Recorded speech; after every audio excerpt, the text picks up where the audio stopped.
So, somewhere off of Route 66, in the middle of nowhere, there's a fence and a gravel road.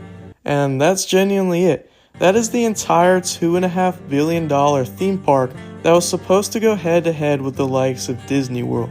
Back in 2023, a company no one had really heard of stood up in front of Oklahoma state officials and said something wild.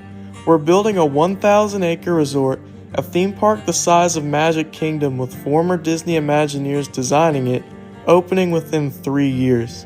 And people genuinely believed it. Local officials bought it. A sitting U.S. Senator publicly defended it.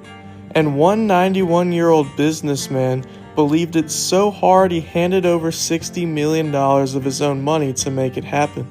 Now, none of that exists today. What we got instead is stalled construction, unpaid contractors, a federal racketeering lawsuit, and I promise this one is real, allegations that 2 grown men convinced a 91-year-old that God was personally texting him theme park updates. This is American Heartland, the theme park that never even made it past the parking lot.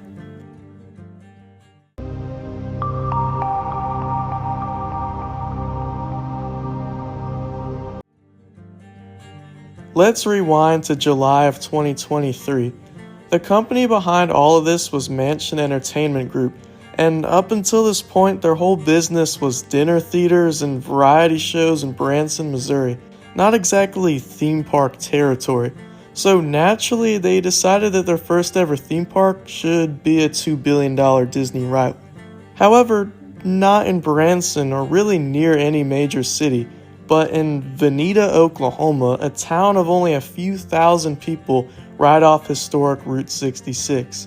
And the pitch was not small. It included a 1,000-acre development with 125 acres carved out just for the theme park itself, which they were very happy to point out was roughly the same footprint as Disneyland or Magic Kingdom. The park itself included 6 Americana-themed lands with rides, live shows, an indoor water park, and a 300-room hotel. So you might be asking, who actually believed any of this nonsense in the first place from a company no one's even heard of? Well, they actually brought in real design firms, an Oklahoma City architecture group called ADG Blatt, and a Toronto-based firm called Forac that has legitimate theme park design experience. And they said repeatedly that their team included former Walt Disney Imagineers, like the guys that legitimately designed Disney rides. Oh, and there was also Three Ponies RV Park and Campground, a 320-acre site meant to have 750 RV spots and 300 cabins. They called it the biggest campground in the central United States, which sure, why not go big everywhere? And they had actual dates attached to this. The RV park was supposed to open in spring 2025, with a full theme park opening in fall of 2026. In October of 2023, they broke ground on the RV park. Real ceremony, shovels and dirt, local news cameras everywhere. For one afternoon, this thing looked completely real. Now, here's the problem with that groundbreaking ceremony.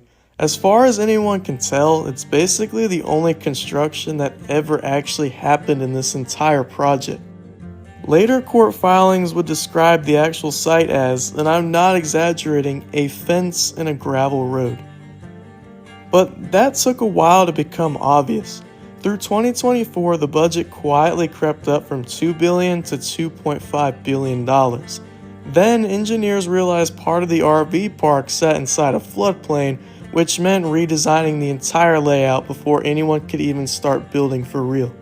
Then in May of 2024, 2 of the actual companies working on this, the design firm Forac and a construction company called Crossland, filed legal claims saying they had done work and never gotten paid for it.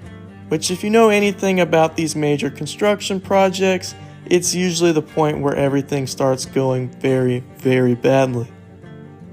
By fall of 2024, construction had stopped completely. Tulsa World repeated the opening would likely slip by at least 3 years, so more like 2028 at the earliest. Developers kept insisting publicly that everything was still on track.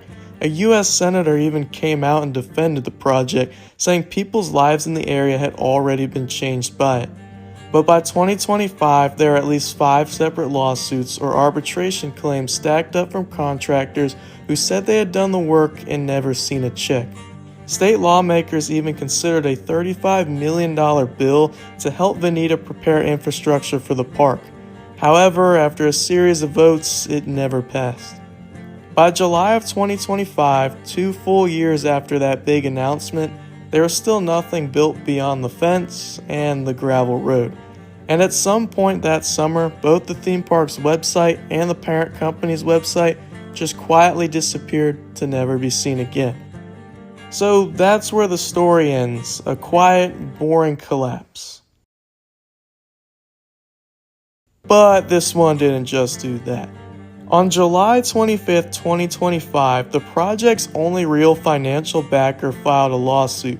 And that lawsuit is the reason this story went from a random construction story to something outlets across the country were suddenly writing about. The man behind basically all the money was Gene Bicknell. He's 91 years old and built his fortune owning one of the largest chains of Pizza Hut franchises in the country, and at one point he was even mayor of Pittsburgh, Kansas. Bicknell filed a 68-page federal lawsuit against 3 men connected to the project. That included Richard Solanskis Jr., Larry White, a former preacher from Branson who was serving as the company's CEO, and project leader named Stephen Hedrick. The lawsuit accuses all 3 of racketeering, fraud, coercion, and intentional infliction of emotional distress. And here's the detail that made theme park outlets across the country suddenly cover a project most people had never even heard of. According to the lawsuit, Solanskis and Wilhite spent months sending Bicknell hundreds of messages allegedly pretending to be God and various religious figures, telling him it was divine will that he personally financed the theme park and hand over 2/3 of the ownership of it to them. I want to say that again because that's genuinely one of the strangest allegations I've ever read in a legal document. 2 men are accused in federal court of impersonating God over a text message to convince a 91-year-old man to bankroll a theme park. The lawsuit says Bicknell put around $60 million of his own money into this. Money he says he would never have spent if he'd known who he was actually dealing with. It also claims Solanskis had already been involved in other theme park projects that had collapsed in similar ways, and that the whole former Disney Imagineers credential, the thing that made this project sound legitimate in the first place, was never even true. Bicknell's lawyers say that the stress of realizing all this contributed to a stroke he eventually suffered. Now, to be clear, none of this has actually been proven. These are allegations in an active civil lawsuit, and nobody named in it has been found liable of anything, so everything's alleged still. But even just as allegations, this is one of the wildest claims ever made about a multi-billion-dollar infrastructure project, maybe ever. By November 2025, most people covering this story had basically written the project off as dead. Website gone, no construction, no money, no nothing. And then, because apparently this story wasn't strange enough already, in January 2026 it got one more twist. Court filings accused Solanskis of using generative AI to help write his own legal briefs in the case, which, as more than one outlet pointed out, is almost too perfect. A lawsuit about a theme park that may have never really existed, partly written with the help of an AI that also doesn't exist. On May 5, 2026, a federal judge dismissed the racketeering claims specifically, but let the fraud-related claims move forward. As of right now, this case is still sitting in discovery. No trial date, no verdict, nothing resolved. So legally, we don't actually know what's happened here yet, but practically, here's where American Heartland stands today. A theme park announced as America's next great Disney rival is, as far as anyone can tell, a fence and gravel road, and an ongoing federal lawsuit over allegedly fake text messages from God. Honestly, the part of this that gets me isn't even the fraud allegations, it's how completely normal the first half of the story sounds. A small town hoping for a huge economic win, a flashy announcement backed by real architecture firms, officials standing at a podium promising thousands of jobs, backed by the government itself. That part happens constantly and all over the country and world. It's only once you actually follow the money that it turns into one of the strangest stories in modern theme park history. Let me know down in the comments if you think this thing actually gets built, or if Vinita's stuck with a fence and gravel road forever. And if you want more stories about theme parks that were promised and never came to be of anything, just let me know below. I also want to thank you all for supporting this small channel, and nothing helps more than you liking this video. And a subscription never hurts either. Thank you for watching, and I hope to see you again shortly.